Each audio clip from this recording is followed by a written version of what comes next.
अगर हिंदू सच में कायर नहीं है तो उसे कम से कम भारत में अवैध रूप से रह रहे रोहिंग्या बांग्लादेशियों को भारत से भगा देना चाहिए। पर ऐसा भारत में नहीं होगा क्योंकि अब ये कौम अपने पतन की तरफ है। बांग्लादेश में ईशनिंदा के आरोप में इस्लामिक कट्टरपंथियों के हाथों मॉब लिंचिंग का शिकार हुए हिंदू युवक के बारे में बड़ी जानकारी सामने आई है। कट्टरपंथियों के हाथों बेरहमी से मारे जाने से पहले दीपू चंद्र दास पुलिस की हिरासत में था।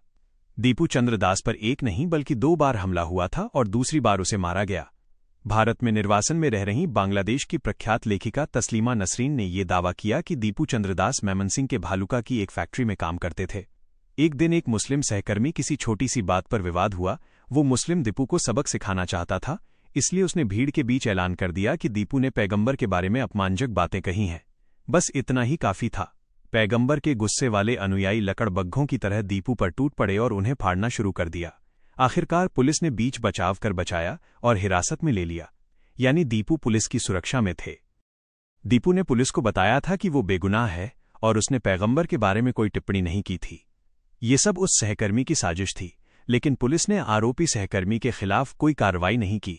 तस्लीमा ने कहा कि पुलिस में कई हैं जिन्हें जिहाद पसंद है, और सवाल किया कि क्या इसी जिहादी जोश में पुलिस ने दीपू को उन कट्टरपंथियों के हवाले कर दिया, या जिहादी आतंकवादियों ने पुलिस को धकेलकर दीपू को थाने से बाहर निकाल लिया और क्रूरता से मार डाला।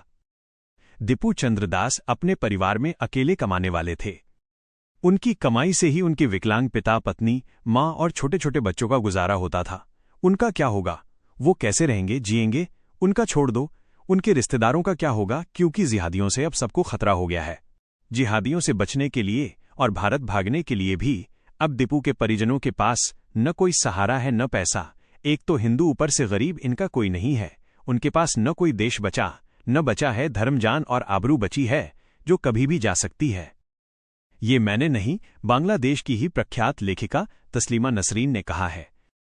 बांग्लादेश और पाकिस्तान में अगर किसी से आपको दुश्मनी है और वो गैर मुस्लिम है तो उसको मारना है तो आपको कुछ नहीं करना है, बस आपको उससे थोड़ी बहुत करनी है और उसके बाद जोर से चिल्ला देना है, इसने मोहम्मद साहब के बारे में गलत बोला। उसके बाद जो भीड़ आएगी वो सिर्फ आपको मारेगी, कोई आपकी बात नहीं सुनेगा और मारते मारते आपको मार डालेंगे। और उसके बाद इसी तरह मोमिन फूकेंगे भी, इसी तरह मजहबी नारे लगाते हुए जश्न भी मनाएंगे। पाकिस्तान बांग्लादेश में अब तक 2 या 4 मामले को छोड़ किसी भी मामले में किसी को कोई सजा नहीं हुई है, उल्टा गाजी और अन्य शब्दों से विभूषित करते हैं। खैर, पुलिस स्टेशन में खड़े दीपू के चेहरे के भाव देखें, वो बिल्कुल आश्वस्त लग रहा है कि कुछ भी नहीं होगा, क्योंकि उसने कुछ गलत किया और न कुछ गलत कहा।